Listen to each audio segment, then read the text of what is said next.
Sa mismong barangay hall na iyon, kung saan binalak ni Gemma na ibuyang, yang sa lahat ang video ng aking kahihiyan, tumayo ako ng tuwid. Nang tanggalin ko ang suot kong bini at ilapag ang mga dokumento magpapatunay ng kanyang kasakiman, nakita ko kung paano nanginig ang kanyang labi.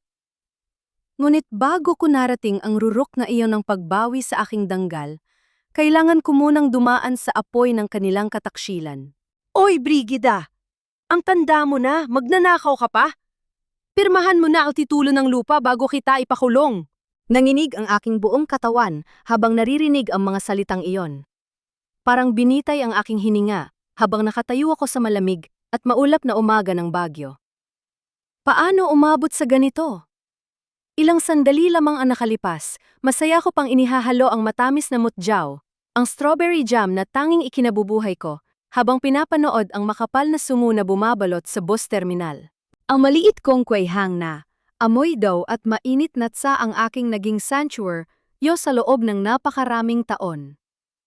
Dito ko piniga ang aking lakas upang suportahan ang aking asawang si Victor at magpadala ng konting tulong para sa anak naming si Maricar na nagpapakasakit bilang isang OFW sa Hong Kong. Ngunit sa isang iglap, nabasag ang lahat. Isang galit na pangkat ng mga kapwa ko tindera sa palengke ang biglang pumaligid sa aking kwayhang. Sila ang mga kasama ko sa paluwagan, ang aming maliit na cooperative savings. Nawawala raw ang kahon ng pera na ipinagkatiwala sa akin bilang tagapang-alaga ng linggong ito. Bago ko paman may buka ang aking bibig upang ipaliwanag na ligtas ang pera sa aking kahon, hinawakan ni Victor ang aking balikat. Ang kanyang kamay ay nanginginig, hindi sa pag-aalala para sa akin, kundi dahil sa sarili niyang takot. Sabi ni Victor sa harap ng nagkakagulong mga kapitbahay. Ang boses niya ay puno ng peking awa. Pasensya na kayo. Baka nagkamali lang ang asawa ko. Nitong mga nakaraang araw, napapansin ko na medyo ulyanin na siya. Nakakalimutan na niya kung saan niya inilalagay ang mga bagay-bagay dahil sa kanyang edad. Diyos ko po. Ang sarili kong asawa, ang lalaking inalagaan ko matapos siyang malubog sa sugal, ang unang nagbaon sa akin sa hukay ng kahihiyan. Biglang sumingit si Gemma, ang may-ari ng tanyag na homestay na gustong-gusto kaming palayasin sa aming lumang bahay kahoy. Lumapit siya sa aking sako ng at marahas na hinalugog ito.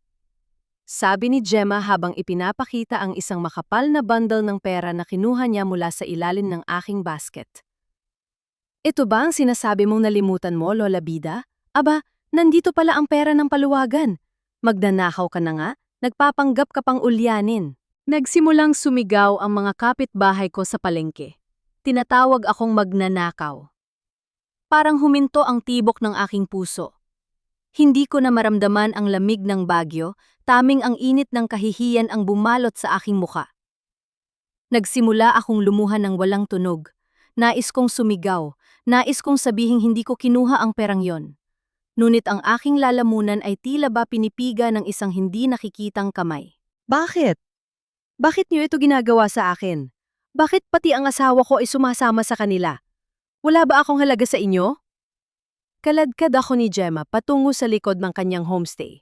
Napapaligiran kami ng mga galit na tindera na naghahanap ng husti, siya para sa kanilang pera. Sabi ni Gemma habang inilalapag ang kontrata ng pagbibenta ng aking lupa sa lamesa. Pirmahan mo na ang papel na ito, Brigida. Kapag ibinigay mo sa akin ang lupa para sa expansion ng homestay ko, ako na ang magbabayad sa nawawalang pera ng paluwagan at hindi ka na namin ipakukulong. Tumingin ako kay Victor, nagmamakaawa ang aking mga mata na tulungan ako. Ngunit umiwas siya ng tingin. Doon ko nalaman na ang kanyang mga utang sa sugal kay Gemma ay naging lubid na sumasakal sa aking leeg. Inilabas ni Gemma ang isang dekuryenteng shaver. Naramdaman ko ang malamig na talim at ang panginginig ng dekuryenteng makina sa aking anit habang ang aking mga pilak na buhok ay dahan-dahang nalalaglag sa malamig na semento. Sabi niya habang sinisimulang gupitin ang aking mga puting buhok.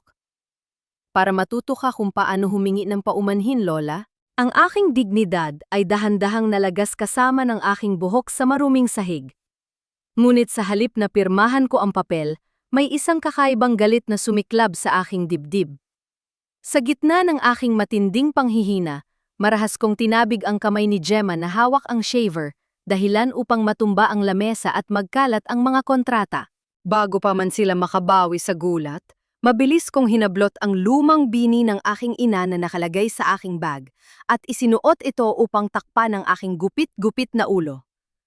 Tumakbo ako palabas sa malamig na buhos ng ulan ng Bagyo. Bit-bit ang aking lumang cookbook at ang natitirang piraso ng aking danggal. Hindi ko pinirmahan ang papel. Tumakbo ako patungo sa dilim ng gabi. Sinalubong ang lamig na tila, sumusumpa na babalik ako upang bawiin ang lahat ng kinuha nila sa akin.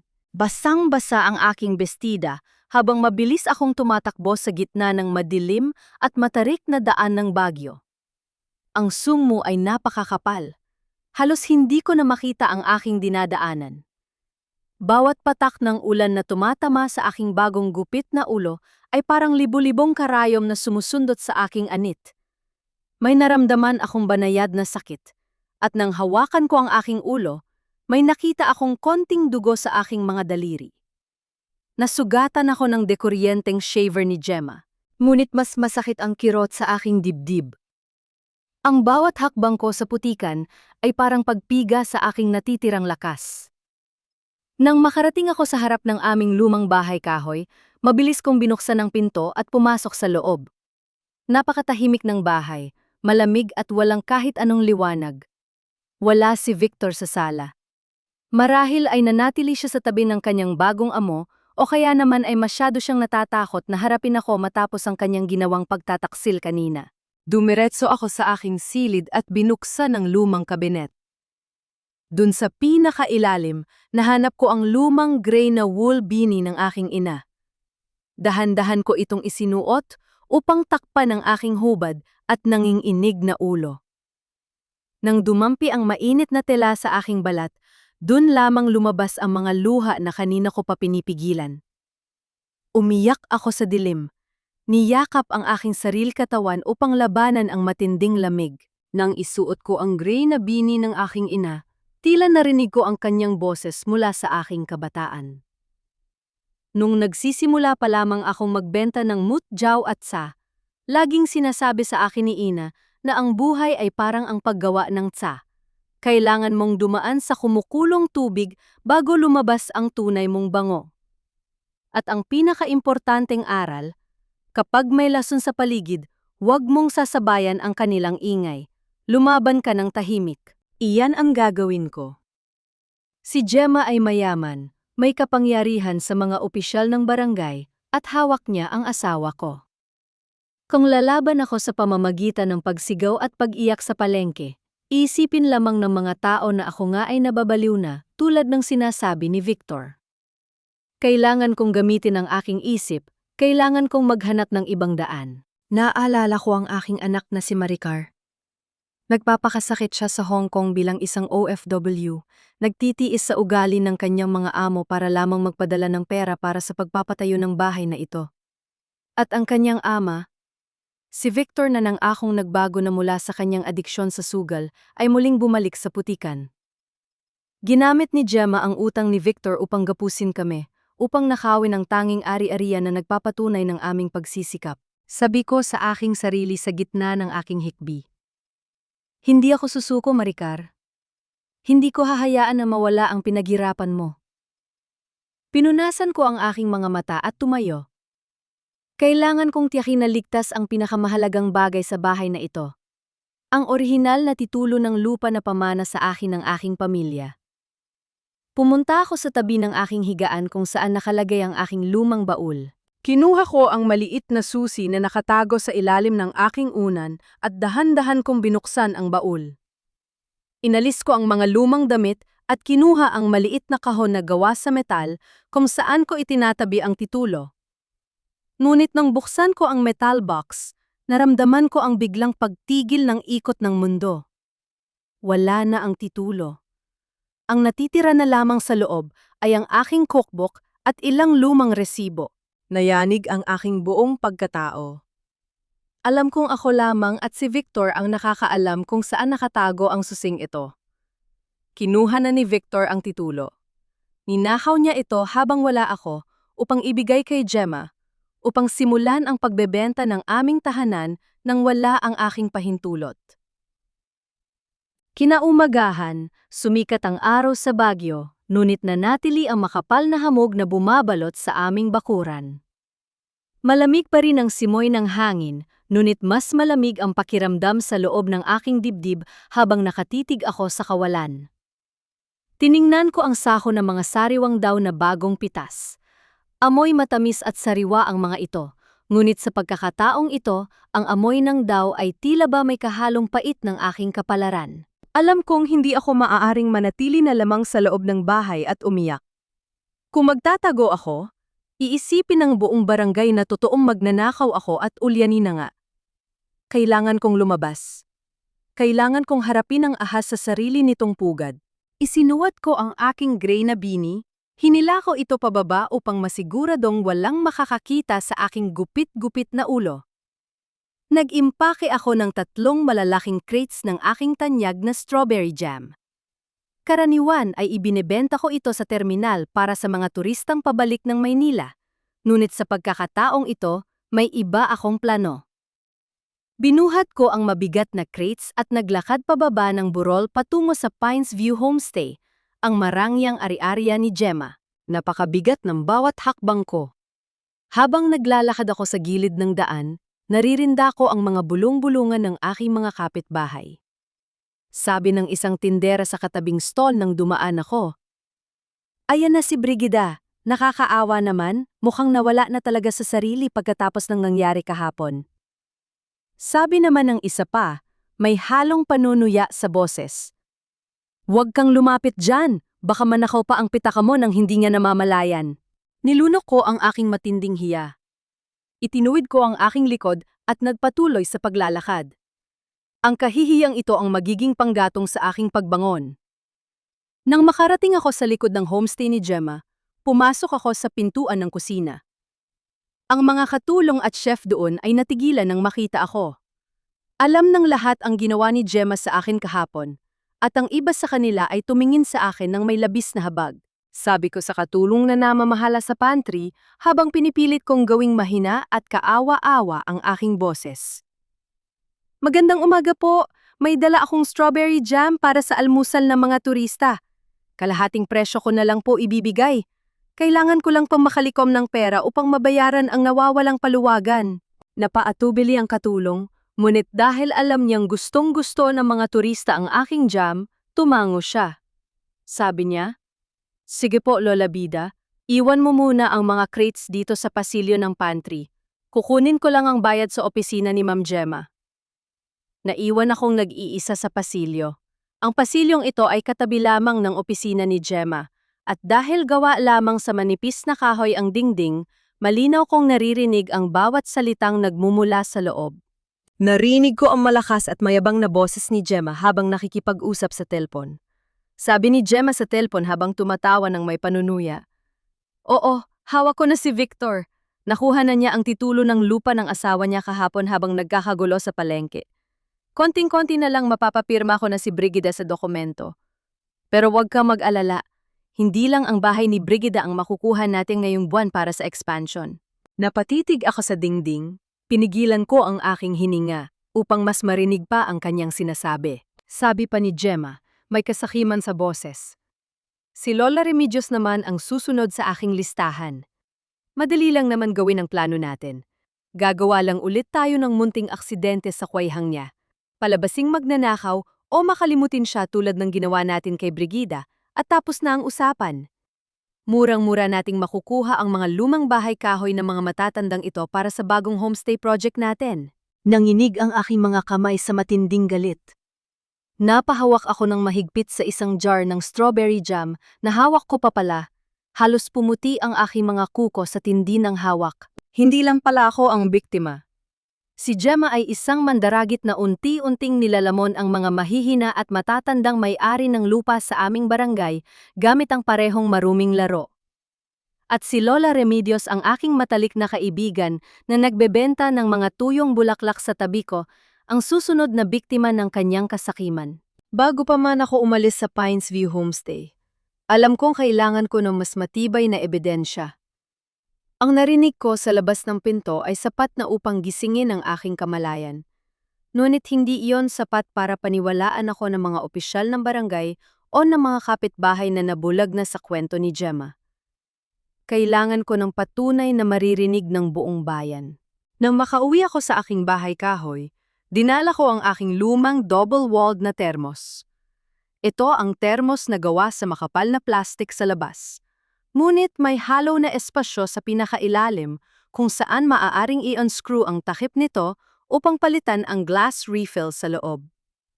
Kinuha ko ang aking lumang cellphone, isang keypad phone na may simpleng voice recorder function, ngunit malinaw pa rin ang microphone. Binalot ko ang cellphone ng manipis na plastik upang hindi ito mabasa ng singaw ng mainit na tubig. Pagkatapos, maingat ko itong inilagay sa loob ng hollow na espasyo sa ilalim ng termos bago ko ito muling isinara ng mahigpit. Pinuno ko ang termos ng mainit na salabat, antsa na gawa sa luya na palagi kong inihahanda para sa aking pamilya sa tuwing malamig ang gabi sa Baguio. Bumalik ako sa Pines View Homestay ng hapong yon. Sinalubong ako ng assistant ni Gemma na si Karen. Sabi ko sa kanya, habang iniaabot ang termos ng may peking niti. Karen, may dala akong mainit na salabat para sa inyo at kay Ma'am Gemma. Alam ko pong napakahirap ng trabaho ninyo rito dahil sa ginagawa ninyong extension ng homestay. Sabi ni Karen habang tinatanggap ang termos. Aba, maraming salamat Lola Bida. Syakto ito. Medyo sumasakit ang lalamunan ni Ma'am Gemma dahil sa dami ng kausap niya nitong mga nakaraang araw. Iiwan ko na lang muna ito sa lamesa ng opisina niya. Tumamo ako at nagpaalam. Ngunit hindi ako tuluyang umalis. Nagpalipas ako ng oras sa malapit na sari-sari store. Nagpanggap na bumibili ng ilang kagamitan habang pinagmamasdan ko ang likod ng homestay. Pagkalipas ng 2 oras, nang makita akong lumabas si Gemma at ang kanyang assistant upang tingnan ang construction sa gilid, mabilis akong bumalik sa kusina. Sabi ko sa katulong doon, kukunin ko lang sana ang aking termos, baka kasi kailanganin ko mamayang gabi para sa paggawa ng tsa. Agad naman niyang ibinigay sa akin ang termos na walang laman. Nangangatog ang aking mga kamay habang bitbit ko ito pabalik sa aking tahimik na bahay. Nang makapasok ako sa aking silid, mabilis kong in-unscrew ang ilalim ng termos. Kinuha ko ang cellphone at isinuot ang aking lumang earphone. Huminga ako ng malalim bago ko pinindot ang play button. Narinig ko muna ang mahinang tunog ng pagbukas at pagsara ng pinto ng opisina ni Gemma. Pagkatapos, malinaw kong narinig ang boses ni Gemma, kasunod ang boses ng aking asawang si Victor. Sabi ni Gemma sa audio, ang kanyang boses ay puno ng galit. Nasaan na ang pirma ng asawa mo, Victor? Sabi mo nakuha mo na ang titulo ng lupa kahapon. Bakit hanggang ngayon ay wala pa rin ang pirma niya sa Special Power of Attorney? Sabi ni Victor, ang boses niya ay nanginginig sa takot at kahihiyan. Gemma, nahihirapan akong pilitin si Brigida. Kahit kinalbo mo na siya kahapon, batigas pa rin ang kanyang ulo. Ayaw niyang pirmahan ang papel kahit anong pilit ko, sabi ni Gemma habang naririnig ko ang tunog ng kanyang paghampas sa mesa. Wala akong pakialam. Kapag hindi mo nakuha ang pirma niya bago matapos ang linggong ito, ipapakita ko kay Maricar ang lahat ng resibo ng utang mo sa akin sa sugal. Isisiwalat ko rin sa kanya na ang perang ipinapadala niya mula sa Hong Kong ay tinaya mo lang sa sabong at karera ng kabayo, sabi ni Victor habang humihikbi ng walang tunog sa audio. Huwag, Gemma! Pakiusap! Huwag mong sasabihin kay Maricar. Alam mong siya lang ang tanging inaasahan ko. Mamamatay ako sa hiya kapag nalaman ng anak ko ang totoong ginawa ko. Sabi ni Gemma, may kasakiman sa boses. Kung ganoon, kunin mo ang pirma ng asawa mo. 1 linggo, Victor. 1 linggo lang ang ibibigay ko sa'yo. Kung hindi, walang matitira sa pamilya mo. Dahan-dahan kong inalis ang earphone sa aking tainga. Ang aking puso ay tila ba naging isang pirasong yelo sa tindi ng lamig. Ang sarili kong asawa. Ang lalaking pinagkatiwalaan ko ay naging hostage ng sarili niyang mga kasalanan. At ngayon, Gagamitin ni Gemma ang kanyang pagkakamali upang ubusin ang aming kinabukasan. Ngunit sa kabila ng sakit, may isang bagay akong naramdaman. Determinasyon. Hawak ko na ang unang bala para sa aking laban. Malakas ang buhos ng ulan na tumatama sa mga tolda at bubong ng palengke habang nakatayo ako sa isang madilim na eskinita sa likod ng mga tindahan. Sa kabila ng makapal na gray na bini na suot ko, nararamdaman ko pa rin ang matinding lamig ng hanging bagyo na humahagupit sa aking katawan. Ngunit binuhat ko ang aking nanginginig na mga paa upang hintayin ang taong minsan kong itinuring na kapatid. Nakita ko si Evelyn na abalang nag-iimpak ng mga tuyong bulaklak sa loob ng malalaking plastik na sako. Nang lumingon siya at mapansin ako sa dilim, napatigil siya.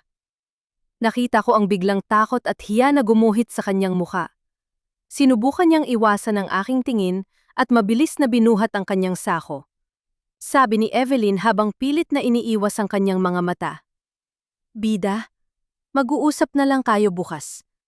Kailangan ko nang umuwi, lalong lumalakas ang ulan sa labas." Sabi ko, habang humahakbang ako papalapit upang harangan ang kanyang daan. "Evelyn, alam natin pareho na hindi ulan ang tinatakasan mo, kundi ang sarili mong konsensya." Napatigil si Evelyn. Hinawakan niya ng mahigpit ang dulo ng kanyang sako, nanginginig ang kanyang mga balikat. Sabi niya, pilit na pinatatag ang kanyang boses. "Ano ba ang sinasabi mo? Nakita ng buong paluwagan na nasa giwang mo ang pera. Huwag mo akong sisihin sa sarili mong kapabayaan, bida." Sabi ko, habang tinitingnan ko siya ng diretsyo sa kanyang mga mata. "Evelyn, sabay nating itinayo ang paluwagan na yan 30 taon na ang nakalipas. Kilala kita. Alam kong hindi mo magagawa na sirain ang pangalan ko nang walang napakabigat na dahilan o walang nagbayad sa iyo ng malaking halaga." Nabitawan ni Evelyn ang hawak niyang sako ng bulaklak. Ang kanyang mga balikat ay tuluyan ng bumagsak at narinig ko ang kanyang mahinang hikbi na humalo sa tunog ng ulan sa labas. Napaatras siya at sumandal sa lumang pader na semento. Sabi ni Evelyn habang umiiyak sa gitna ng lamig ng gabi. "Patawarin mo ako, bida. Patawarin mo ako. Wala akong choice. Si Cardo, ang asawa ko, halos mabulag na siya dahil sa cataract. Sabi ng doktor, kapag hindi siya naoperahan sa lalong madaling panahon, hinding-hindi na niya makikita ang liwanag. Wala kaming kahit isang duling na barya para sa surgery." Nilapitan ako ni Gemma. Sabi niya, babayaran niya ang buong operasyon ng asawa ko sa ospital kung matutulungan ko siyang mapatunayan sa barangay na ikaw ay magnanakaw at ulyani na. Naramdaman ko ang biglang kirot sa aking dibdib. Ang kataksilan ng aking matalik na kaibigan ay hindi nagmula sa kasamaan, kundi mula sa desperasyon ng isang asawang gustong isalba ang paningin ng kanyang kabiyak. Sabi ko habang dahan-dahang lumalapit sa kanya. "Evelyn, naintindihan ko ang takot mo para kay Cardo.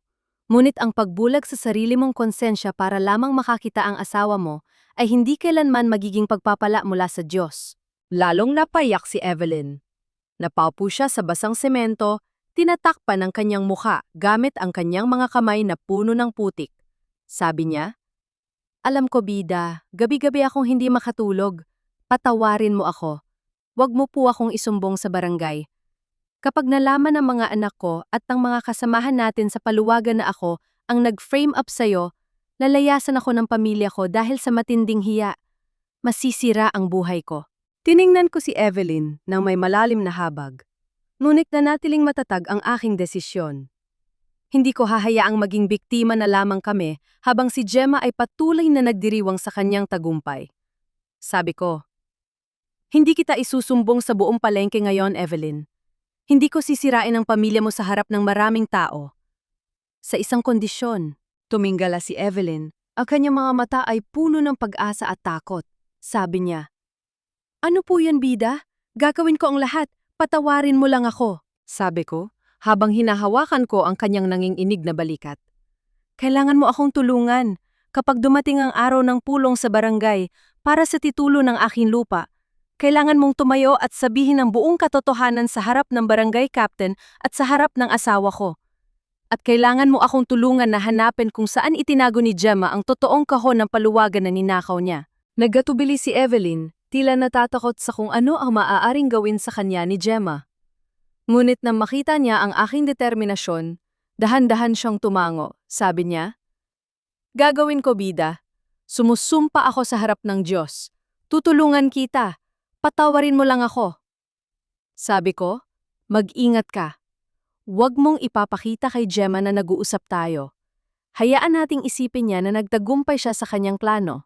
Tumalikod ako at naglakad palayo sa madilim na eskinita. Hinahayaang ang ulan ang maghugas ng aking mga luha. Naramdaman ko ang kaunting init sa loob ng aking gray na beanie. Hindi na ako nag-iisa sa laban na ito. Nadatnan ko si Victor na nakaupo sa aming hapagkainan nang makauwi ako. May nakahandang isang mangkok ng kanin at tuyong isda sa mesa, ngunit hindi niya ito hinahawakan. Mukha siyang balisa, at nang makita niya akong pumasok na basang-basa mula sa ulan, agad siyang napatayo nang may kaunting gulat sa kanyang mga mata. Sabi ni Victor habang mabilis na lumalapit sa akin upang kumuha ng tuyong tuwalya, "Bida, saan ka ba galing? Gabi na at lumalakas ang ulan sa labas. Bakit basang-basa ka?" Iniwas ko ang aking katawan nang bahagya ng subukan niyang hawakan ang aking balikat. Dahan-dahan akong umupo sa kahoy na upuan, pilit kong pinahina ang aking mga balikat at pinababa ang aking tingin upang magmukhang tuluyan nang sumuko ang aking pagkatao. Sabi ko, sa boses na napakahina at puno ng peking pagod, "Victor, hindi ko na kaya. Pagod na ako. Ang bawat hakbang ko sa palengke ngayon ay puno ng kahihiyan. Hindi ko na kayang tiisin ang mga mata ng mga kapitbahay natin na tumitingin sa akin na parang ako ang pinakamasamang tao sa Baguio." Nakita ko ang mabilis na kislap ng pag-asa sa mga mata ng aking asawa. Lumapit siya sa akin at sumandal sa gilid ng mesa. Sabi ni Victor, habang hinahawakan ang aking malamig na kamay, "Bida, sinasabi ko naman sa'yo, para sa atin din ito. Kung ibibigay natin ang lupa at ang bahay na ito kay Gemma, siya na ang magbabayad sa nawawalang pera ng paluvagan. Malilinis ang pangalan mo at makakapagpahinga ka na rito sa bahay nang walang iniisip na gulo." Tiningnan ko siya sa ilalim ng aking gray na beanie. Sabi ko sa aking sarili, "Gusto mo ng aking pirma upang isalba ang sarili mong utang kay Gemma." Sabi ko kay Victor, pilit na pinatutulo ang isang peking luha sa aking pisingi. "Sige Victor, pirmahan natin ang special power of attorney na gusto ni Gemma. Ibigay natin sa kanya ang lupa." Halos mapatalon sa tuwa si Victor. Sabi niya, "Totoo ba, bida? Salamat sa Diyos. Kukunin ko na ang kontrata kay Gemma ngayon din." Sabi ko, habang pinipigilan ang kanyang kamay. "Ngunit sa isang kondisyon, Victor. Ayokong pirmahan ito rito sa dilim ng ating bahay na parang mga magnanakaw. Gusto ko, ang pirmahan ay gaganapin sa susunod na pulong ng barangay sa barangay hall. Gusto kong naroon ang barangay captain, ang mga opisyal at ang mga kapitbahay natin sa palengke. Gusto kong makita ng lahat na ibinigay ko ang aking tahanan upang bayaran ang aking utang. Ayokong sabihin nilang tumakas ako sa aking pananagutan." Napatitig sa akin si Victor. Nagatubili siya ng bahagya. Ngunit dahil sa tindi ng kanyang desperasyon na mabura ang kanyang utang sa sugal, bago ito malaman ng aming anak na si Maricar, tumango siya ng mabilis. Sabi niya, "Sige bida, makatwiran ang hiling mo. Tatawagan ko si Gemma ngayon din upang sabihin ang desisyon mo." Mabilis na kinuha ni Victor ang kanyang cellphone at lumabas ng silid upang tawagan si Gemma. Mula sa aking upuan, naririnig ko ang banayad na ugong ng kanyang boses sa labas ng pinto. Pagkalipas ng ilang minuto, bumalik si Victor sa loob ng silid na may malawak na ngiti sa kanyang labi. Sabi ni Victor, ang boses ay puno ng kapanapanabik na saya. "Bida, pumayag si Gemma. Sa makalawa ng hapon, sa barangay hall, gaganapin ang pulong ng barangay. Doon mo pipirmahan ang papel sa harap ng barangay captain at ng mga tao sa palengke. Pagkatapos nyon, malinis na ang pangalan mo." Numiti ako sa kanya ng dahan-dahan, isang ngiti na itinago ko sa dilim ng aming kusina. Pumayag si Gemma.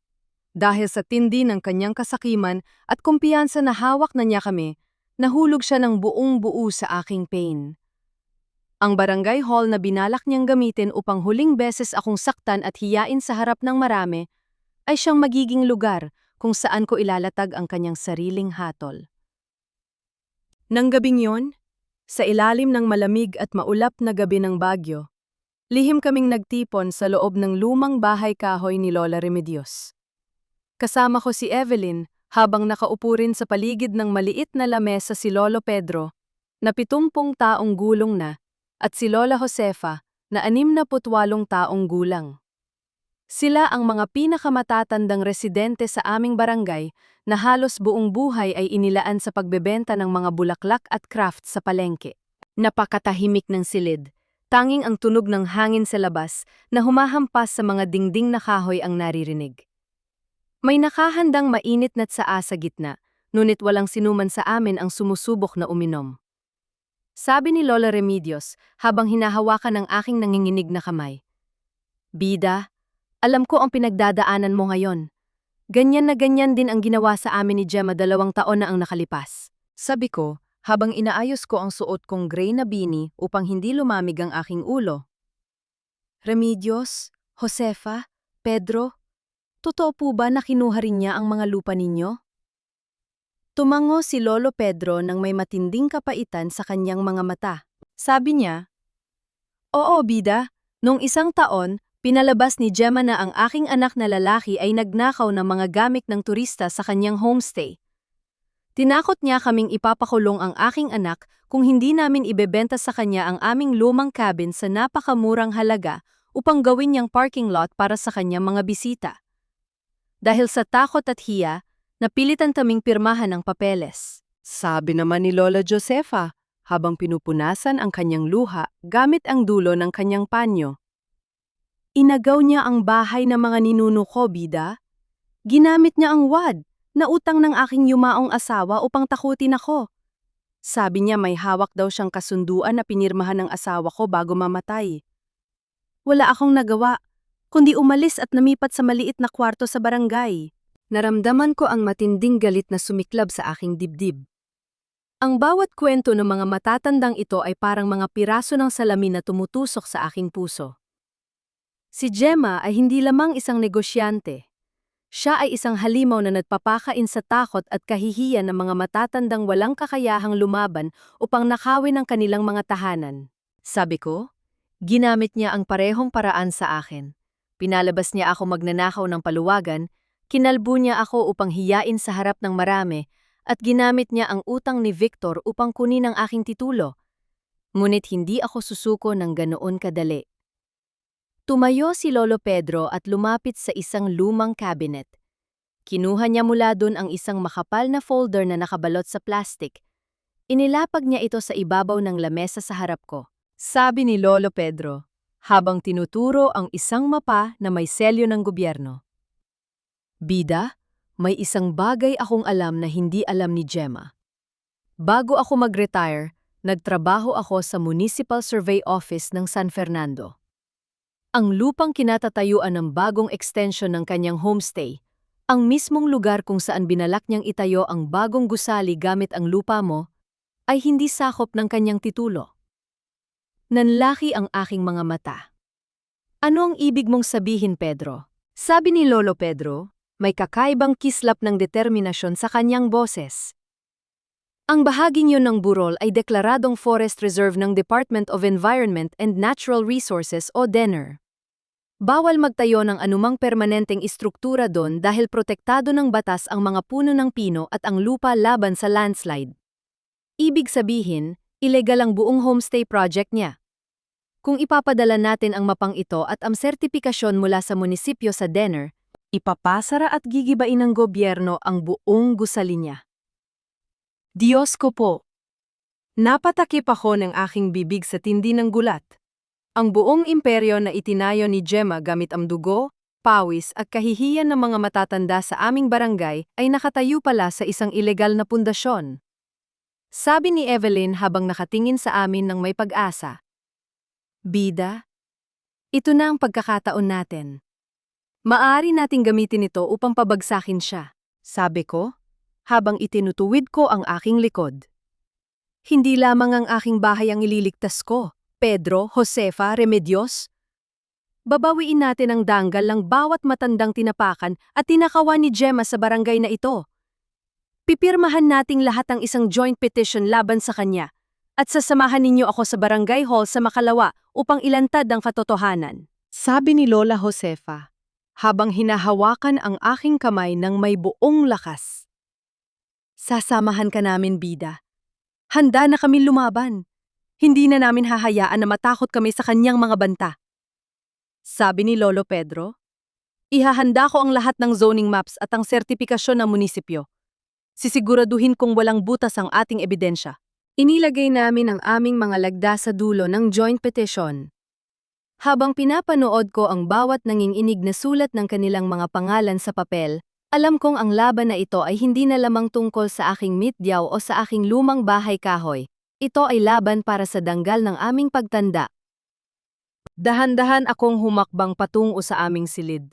Pinipipila ng aking bawat hininga upang hindi gumawa ng anumang ingay sa madilim na pasilyo ng aming bahay kahoy.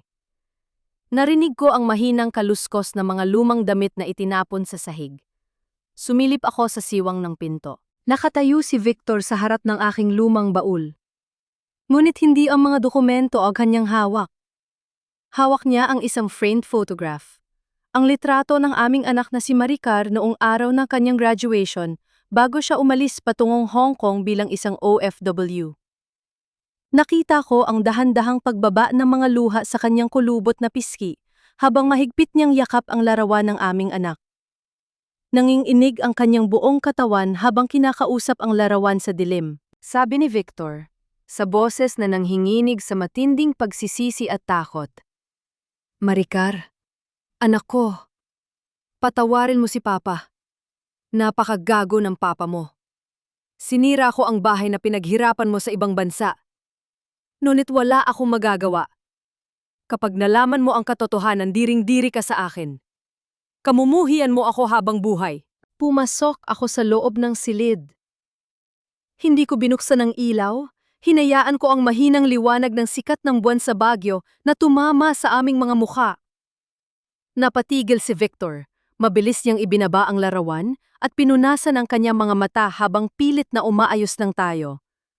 Sabi ko, habang nakatitig sa kanya ng malamig. Victor, kung mahal mo ang anak mo, bakit mo patuloy na sinisira ang tanging pangarap niya? Sabi ni Victor, habang napaatras siya at pilit na tinatago ang hiya sa kanyang mukha. Bida, hindi mo naiintindihan. Ang mga utang ko kay Gemma, sisingilin niya ako. Ipapakita niya kay Maricar ang lahat na aking resibo sa sugal. Wala noong nakaraang 10 taon hanggang ngayon. Isisiwalat niya sa anak natin na ang bawat pisong ipinapadala niya mula sa Hong Kong ay tinaya ko lang sa sabong at karera ng kabayo, sabi ko. At mas pipiliin mo pang mawala ang ating tahanan kaysa harapin ang sarili mong kasalanan, sabi ni Victor habang sumisigaw ng may desperasyon. Ang kanyang boses ay puno ng matinding hiya. Oo, bida, dahil mamamatay ako sa hiya kapag nalaman ng anak ko na ang tatay niya ay isang maruming sugarol na nagnakaw ng kanyang moped at nagbenta ng kanyang pinaghirapan. Mas mabuti pang isipin niyang nawalan tayo ng bahay dahil sa kamalasan, kaysa malaman niyang ako ang sumira ng buhay natin. Hindi ko kayang mawala ang respect ng anak ko, bida. Iyan ang matinding kapangyarihan ng hiya sa ating kultura. Mas pipiliin ng aking asawa na maging biktima ng pang-aapi at maging kasabwat sa pagnanakaw ng aming sariling lupa kaysa harapin ang katotohanang siya ay isang bigong ama sa harap ng kanyang anak. Tumingin ako sa kanya ng may matinding habag, ngunit wala na akong natitirang luha para sa kanya. Ang kanyang karuwagan ay naging lason na tuluyang sumira sa aming pamilya, sabi ko, sa boses na malamig pa sa yelo ng Baguio. Victor, kapag hinayaan mo si Gemma na makuha ang bahay na ito, dun mo tuluyang mawawala ng halaga ang bawat sakripisyo ni Maricar sa Hong Kong. Isipin mo yang bago mo ibigay ang huling papel na hinahanap mo. Tinalikuran ko siya at nahiga sa aking bahagi ng kama. Isinuot ko ang aking gray na beanie at ipinikit ang aking mga mata. Ramdam ko ang kanyang matagal na pagtayo sa dilim bago niya dahan-dahang kinuha ang huling papel na sadyang iniwan ko sa ibabaw ng lamesa. Ang huling habilin ng aking ina na naglilimita sa karapatan ng pagbebenta ng lupa nang walang personal kong lagda sa harap ng abogado. Kinuha ni Victor ang papel at dahan-dahang lumabas ng silid. Hinayaan ko siyang kunin ito. Hinayaan ko siyang ibigay ito kay Gemma ngayong gabi. Sapagkat ang huling papel na ito, na inaakala ni Gemma na magpapatibay sa kanyang tagumpay, ang siya palang magiging huling pako sa kanyang sariling kabaong sa makalawa sa barangay hall. Sabi ni Evelyn, habang nakatingin sa akin ng may buong katapatan, bida, narito na rin ang listahan ng mga pirma ng iba pang mga lola na niloko ni Gemma rito sa ating barangay. Nagkakaisa na kaming lahat na yon. Handa na kaming sumama sa'yo bukas sa barangay hall upang harapin ang babaeng yon. Inilagay ko ang mga dokumento sa loob ng aking bag. Niyakap ko ito ng mahigpit sa aking dibdib. Ang bawat papel ay tila ba may bigat ng 30 taon ng aming pagsisikap at sakripisyo. Tiningnan ko ang mga pangalan ni na Lola Remedios, Lola Josefa, at Lolo Pedro. Sila ang mga matatandang nagtrabaho sa ilalim ng lamig ng bagyo, nagtiis sa pagod upang magkaroon ng maliit na tahanan, ngunit itinapon na lamang na parang basura dahil sa kasakiman ng isang tao. Sabi ko sa kanila, habang pinipilit kong patatagin ang aking boses. Salamat po sa inyo. Bukas ibabalik natin ang katotohanan sa ating barangay. Hinding-hindi ko hahayaan na magpatuloy ang kanyang kasamaan. Tumango si Lolo Pedro habang inaayos ang kanyang makapal na jacket. Sabi niya, "Mag-ingat ka, bida. Sigurado akong gagawin ni Gemma ang lahat upang hindi ka makapagsalita bukas." Hawak na niya ang huling papel na ibinigay ni Victor. Sabi ko, "Iyon nga ang gusto kong mangyari, Pedro. Hayaan natin siyang maging kampante. Ang kanyang sariling kumpiyansa ang susunod na hihila sa kanya pababa." Tumunog muli ang aking cellphone sa ibabaw ng lamesa. Nakita ko ang screen, may isang pamilyar ngunit hindi inaasahang lokal na numero ang tumatawag. Babilis ko itong sinagot at inilagay sa aking tainga. Sabi ng boses sa kabilang linya, masigla at puno ng pananabik. "Nay! Surprise! Nakarating na po ako rito sa Manila kaninang tanghali. Nakasakay na ako sa bus papuntang Baguio ngayon. Marahil bukas ng hapon ay makakarating na ako dyan sa bahay." Parang biglang tumigil ang tibok ng aking puso. Si Maricar, ang aking anak na nasa Hong Kong. Sabi ko, habang pilit kong pinapakalma ang aking boses upang hindi niya mahalata ang aking panginginig. "Maricar? Anak? Bakit hindi mo sinabi sa akin? Akala ko ba sa susunod na buwan pa ang uwi mo?" Sabi ni Maricar sa telpon habang tumatawa ng masaya. "Gusto ko po kayong isorpresa ni tatay, Nay. Sobrang namiss ko po ang luto nyo, ang bahay kahoy natin at ang paborito kong mutyaw. Sabik na po akong makauwi dyan." Napatitig ako sa kawalan habang nakikinig sa boses ng aking anak. Bukas ng hapon. Yun din ang mismong oras ng pulong sa barangay hall kung saan ibebenta ni Victor ang aming bahay at ipapakita ni Gemma ang aking kinalbong ulo upang hiyain ako sa harap ng buong bayan. Sabi ko, habang pinipigilan ko ang aking mga luha na pumatak, "Sige anak, mag-ingat ka sa biyahe, palaging mag-ingat." Inilapag ko ang cellphone. Napatingin ako kay Evelyn at Lolo Pedro na nakatingin sa akin ng may labis na pag-aalala. Naisip ko ang aking buhok sa ilalim ng aking gray na beanie. Naisip ko si Victor na ibinigay na ang huling papel kay Gemma upang isalba ang kanyang sarili mula sa iya. At ngayon, pauwi na si Maricar sa isang tahanang nagliliyab sa sarili nitong apoy. Bukas, kailangang matapos ang lahat ng ito bago tuluyang masira ang buhay ng aking anak. Handa na ako sa huling digmaan. Napakasikip ng loob ng barangay hall ng San Fernando ng hapon na yon. Halos lahat ng mga tindera sa palengke at mga kapitbahay ay naroon, naghihintay sa gaganaping pulong ng barangay. Sa unahan, nakaupo ang aming barangay captain na si Kapitan Andres sa kanyang malaking lamesang kahoy. Sa kanyang tabi ay nakatayo si Gemma na may hawak na makapal na folder at isang flash drive, habang si Victor ay nakaupo sa gilid, basang-basa ng pawis ang likod at nakayuko ng mababa. Tila ba natatakot na tumingin sa kahit sinong tao? Sabi ni Gemma sa harap ng barangay captain, ang boses niya ay malakas at puno ng peking pag-aalala. Kapitan Andres, narito po kami ngayon upang ayusin ang usapin tungkol sa lupa at bahay kahoy ng pamilya Alonzo. Alam naman nating lahat ang nangyari sa palengke kamakailan, ang pagnanakaw ng paluwagan na ginawa ni Brigida Alonzo.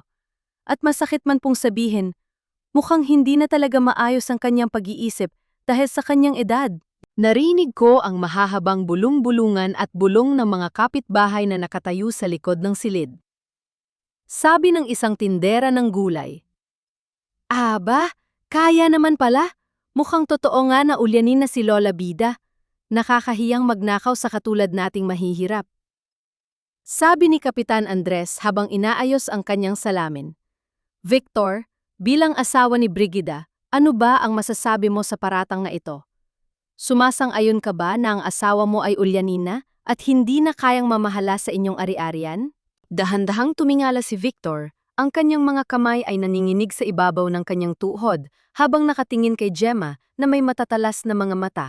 Sabi ni Victor, sa boses na napakahina at halatang natatakot, "Opo, Kapitan. Nitong mga nakaraang buwan, napapansin ko na medyo nalilito na si Bida. Nakakalimutan na niya kung saan niya inilalagay ang mga bagay-bagay, tulad ng pera ng paluwagan kahapon. Mas mabuti pong pirmahan na ang Special Power of Attorney o SPA upang mailipat kay Gemma ang lupa bilang kabayaran sa aming mga obligasyon." Sabi ni Gemma habang isinasaksak ang kanyang flash drive sa computer ng barangay hall. At para patunayan na ulyanin na nga siya, tignan niyo po ang video na ito. Si Brigida mismo ang pumasok sa loob ng aking homestay kahapon, umiiyak at nakikiusap na kasanib-sanib ang aming pamilya habang ipinapakita ang kanyang kinalbong ulo dahil sa matinding pagsisisi at kahihiyan. Nagsimunang mag-play ang video sa screen ng barangay hall. Doon ay makikita ang aking kinalbong ulo, ang aking nanginginig na katawan habang hawak ang gunting at shaver ni Gemma. Ang mga tao sa loob ng hall ay napasingap sa gulat at habag. Sabi ni Kapitan Andres, "Diyos ko po, malala na nga ba ang kalagayan ni Brigida? Nasaan ba siya ngayon upang pirmahan ang paglilipat ng lupa?" Sabi ni Gemma, may mapang-aping ngiti sa kanyang mga labi. "Baka naligaw na naman po ang ulyanin nating magnanakaw habang papunta rito." Dahan-dahan at marahan kong itinulak ang pinto ng barangay hall. Walang kahit anong ingay ng pagkabigla. Ngunit nang makita ako ng mga tao, ang buong barangay hall ay biglang naging tahimik na parang isang sementeryo. Pumasok ako na may tuwid na likod, suot ang aking makapal na gray na beanie. Sa likod ko ay nakatayo si Evelyn, si Lola Remedios, si Lola Josefa at si Lolo Pedro. Tumingin si Gemma sa akin ng may panunuya. Sabi niya, "Aba, narito na pala ang ating ulyanin na Lola. Mabuti naman at dumating ka para pirmahan ang paglilipat ng lupa bago kita tuluyang ipakulong sa kasong pagnanakaw." Hindi ko man lang siya tiningnan. Naglakad ako ng diretso patungo sa lamesa ni Kapitan Andres. Dahan-dahan kong itinapat ang aking kamay sa aking ulo at sa harap ng buong barangay hall, tinanggal ko ang suot kong gray na beanie. Ipinakita ko ang aking kinalbong ulo ng may buong danggal at walang kahit anong takot. Sabi ko kay Kapitan Andres, ang boses ko ay matatag at umaalingaw-ngaw sa buong silid. "Kapitan Andres, hindi ako naparita upang pumirma ng anumang papel ng paglilipat ng lupa."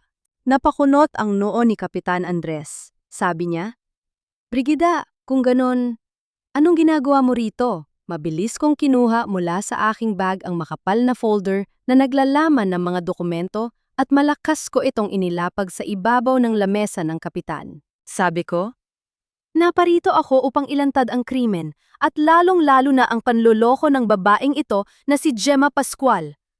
Narito ang opisyal na ulat ng Department of Environment and Natural Resources o DENR at ang zoning map ng munisipyo.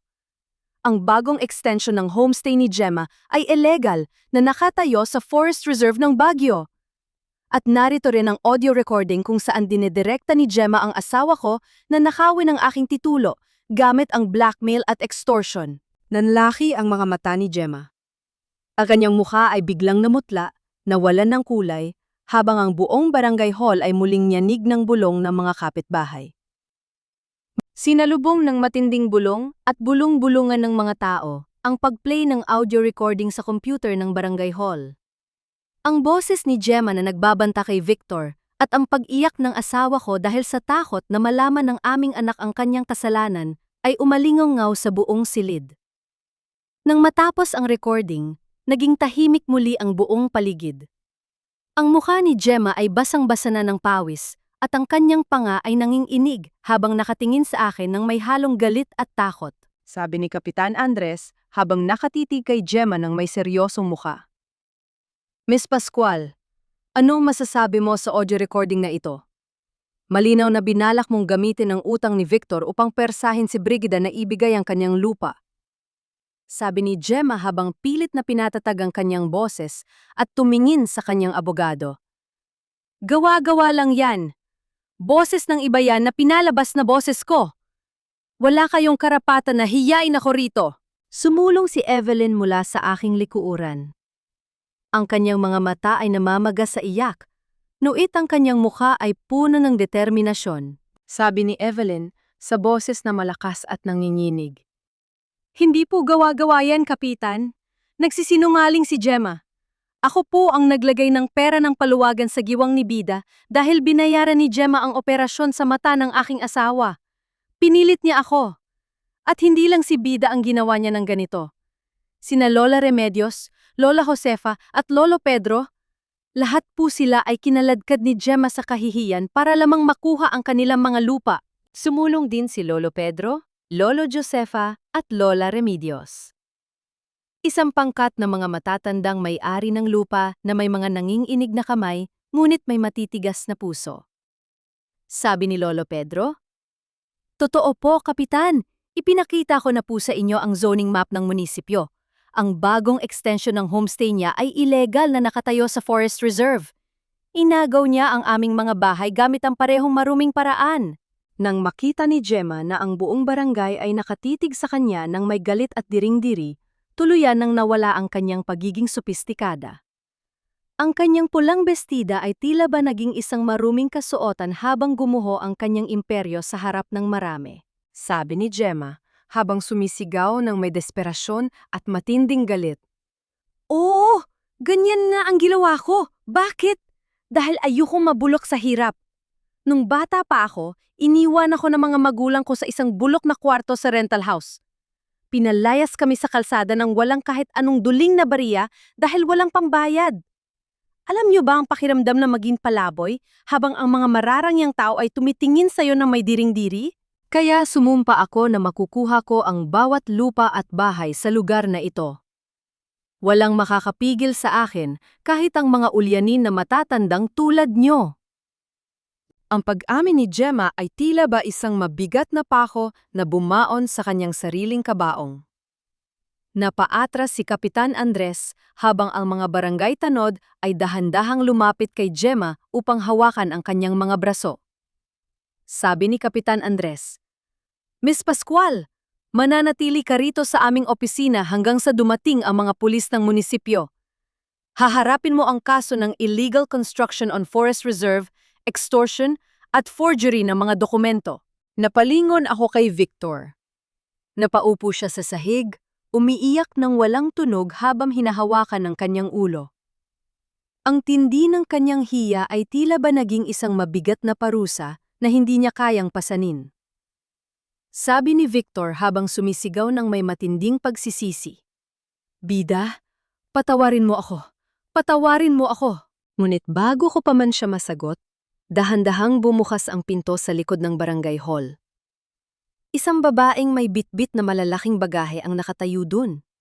Si Maricar, ang aking anak na kabababa pa lamang mula sa bus galing Manila. Napatakbo si Maricar patungo sa unahan. Ang kanyang mga mata ay puno ng mga luha habang nakatingin sa aming lahat. Sa kanyang ama na nakaluhod sa sahig, kay Gemma na hinahawakan ng mga tanod, at higit sa lahat, sa aking kinalbong ulo. Sabi ni Maricar, habang niyayakap ako ng napakahigpit. Nay, nanay ko, Anong nangyari sa buhok mo? Sino ang gumawa sa'yo nito? Dahan-dahan kong hinalikan ang kanyang no, sabi ko, habang pinupunasan ang kanyang mga luha. Huwag kang mag-alala, anak. Tapos na ang laban, ligtas na ang ating tahanan. Lumingon si Maricar kay Victor, ang kanyang mukha ay napuno ng matinding kirot at pagkabigo nang makita ang katotohanang matagal nang itinago ng kanyang ama. Sabi ni Maricar, ang boses ay nanginginig sa galit at iyak. Tay, paano mo nagawa ito kay nanay? Paano mo nakuha na ibentang bahay na pinaghirapan kong ipatayo mula sa aking pawis sa ibang bansa para lamang sa sugal mo? Mas pinili mo pang sirain si nanay kaysa harapin ang sarili mong pagkakamali. Hindi makatingin si Victor sa kanyang anak. Yumuko siya ng napakababa, tinakpan ang kanyang mukha gamit ang kanyang mga kamay. Alam na ang respeto ng kanyang anak ay tuluyan ng nawala sa isang iglap. Sabi ni Maricar kay Kapitan Andres, Kapitan, ako na po ang bahala sa aking ama. Dadalhin ko siya sa isang rehabilitation center para sa adiksyon sa sugal sa Manila ngayon din. At hinding-hindi ko nahahayaan na lumapit pa siya kay nanay hanggang hindi siya nagbabago. Dinala ng mga pulis si Gemma palabas ng barangay hall habang patuloy siyang sumisigaw at nagpupumiglas. Tumingin ako kay Maricar habang mahigpit niyang hawak ang aking kamay. Sa kabila ng aking kinalbong ulo at ng nagibang pamilya, naramdaman ko ang isang kakaibang lakas. Ligtas ang aming bahay, ligtas ang aking danggal. Ilang linggo na ang nakalipas mula noong magulong hapon sa barangay hall ng San Fernando. Ang malamig na simoy ng hangin sa Baguio ay nanatili, ngunit sa pagkakataong ito, may kasama na itong banayad na init ng araw na dahan-dahang sumisikat sa ibabaw ng aming bakuran. Nakaalis na si Victor patungong Manila, kasama si Maricar. Napagpasyahan ng aming anak na hindi muna babalik sa Hong Kong bilang isang OFW. Gamit ang kanyang mga naipon, tinulungan niya ang kanyang ama na pumasok sa isang rehabilitation center para sa mga may adiksyon sa sugal. Masakit para kay Maricar ang harapin ang katotohanan tungkol sa kanyang ama, ngunit alam kong ito ang unang hakbang upang muling mabuo ang aming pamilya. Hindi bilang mga biktima ng kasinungalingan, kundi bilang mga taong handang magbago. Ang aming lumang bahay kahoy ay nanatiling nakatayo ng may buong dangal sa gilid ng burol. Ngunit ngayon, hindi na ito isang malungkot at tahimik na tahanan. Ginawa kong isang maliit na tea shop ang aming sala. Tinawag ko itong tahanan ng mga lola. Dito ko inihahanda ang aking tanyad na mitdaw at mainit na tsaa para sa mga turistang naglalakad sa aming barangay at higit sa lahat, para sa aking mga kapwa matatanda sa palengke. Nakaupo sa paligid ng aming lamesang kahoy, si Lola Remedios, si Lola Josefa at si Lolo Pedro habang humihigop ng mainit na tsaa. Kasama rin namin si Evelyn na tahimik na tumutulong sa paghuhugas ng mga baso at plato sa kusina. Pagkatapos ng nangyari, pinatawad ko si Evelyn. Alam kong malaki ang kanyang naging pagkakamali, ngunit ang kanyang pagsisisi at ang kanyang pagtulon sa akin sa barangay hall ay sapat na upang bigyan siya ng pangalawang pagkakataon. Ngayon, nagtatrabaho siya sa akin upang dahan-dahang bayaran ang kanyang utang sa paluwagan. Sabi ni Lola Remedios, habang may hawak na mainit na tasa ng tsa. Bida? Napakasarap talaga ng tsa mo. Parang mas masarap ito ngayon dahil wala na tayong takot na nararamdaman sa tuwing lalabas ng bahay. Sabi ko habang inilalagay ang mga bagong gawa na strawberry jam sa ibabaw ng lamesa. Salamat, Remedios. Mas matamis ang kapag alam mong gawa ito mula sa sarili mong pagsisikap at walang halong pait ng kasinungalingan o takot, sabi ni Lola Josefa habang nakangiti ng may buong kapayapaan. Salamat sa iyo, Bida. Kung hindi dahil sa tapang mo, baka palaboy na kaming lahat na yan sa kalsada habang si Gemma ay nagpapakasasa sa aming mga lupa. Numiti ako sa kanila at tumango. Sabi ko, tayo nagtulungan, Josefa. Ang danggal ng ating pagtanda ay hindi kailanman maaring bilhin o nakawin ng kahit sinong mayaman. Nang sumapit ang hapon, nang muling lumamig ang paligid at dahan-dahang bumaba ang sumo mula sa mga puno ng pino, lumabas ako sa aming maliit na balkona. Hinayaan ko ang aking sarili na maramdaman ang malamig na hangin na humahaplos sa aking muka. Dahan-dahan kong itinapat ang aking kamay sa aking ulo, at marahan kong tinanggal ang gray na beanie na naging proteksyon ko sa loob ng maraming araw. Tumingin ako sa salamin ng pinto ng aming bahay. Ang aking buhok ay nagsisimula ng tumubo muli. Ito ay napakaikli pa, kulay pilak at puti, ngunit nang hawakan ko ito, naramdaman ko ang isang kakaibang lakas. Ang kinalbong unload ito na ginamit ni Gemma upang hiyair at sirain ako, ay siya palang naging simbolo ng aking pagbangon at ng aking tagumpay. Nang hawakan ko ang aking pilak na buhok, doon ko naunawaan ang pinakamahalagang aral ng aking buhay. Ang pinakamalaking tagumpay ko ay hindi lamang ang pagpapanatili ng aming lumang bahay kahoy o ang pagpapasara sa illegal na homestay ni Gemma. Ang pinakamalaking tagumpay ko ay ang hindi ko hinayaan na ang mga pagkakamali ng aking asawa at ang kasakiman ng ibang tao ang magtakda ng halaga ng aking pagtanda. Ako si Brigida Alonzo, isang tooban, isang ina at isang babaeng may buong danggal. At ang aking sariling pugon ay patuloy na magliliyab sa gitna ng lamig ng Bagyo. Ang gahandahang paghihip ng malamig na hangin ng Bagyo habang nakatitig si Bida sa kanyang sumisibol na pilak na buhok ay nag-iiwan ng isang banay, ngunit napakatamis na kapayapaan sa balkonahe ng kanyang lumang bahay kahoy. Mga mahal kong tagapakinig, maraming salamat sa pagsama sa akin hanggang sa huling bahagi ng ating kwento ngayong araw. Bilang inyong tagapagsalaysay, habang isinusulat ko ang mga huling tagpo, hindi ko mapigilang mapaluha at makaramdam ng matinding kirot sa aking dibdib, lalo na sa bahagi kung saan si Bida ay tumakbo sa gitna ng malamig na ulan ng Bagyo, sugatan ng kanyang bagong gupit na anit dahil sa shaver ni Gemma. Ngunit hawak pa rin ang natitirang piraso ng aking danggal habang isinusuot ang gray na beanie ng kanyang ina. Ang tagpong yon ay nagpapakita ng tunay na lakas ng isang babaeng pinat-alayan ng kanyang buhay para sa pamilya. Ngunit pilit na ibinaba ng mga taong nakapaligid sa kanya.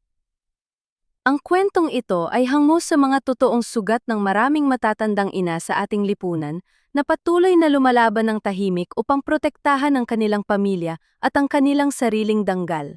Katulad ng sikat na mitzo ng Bagyo, kailangan muna nating dumaan sa matinding pagpapakulo at paghalo sa loob ng mainit na kaldero upang lumabas ang tunay na tamis ng presas.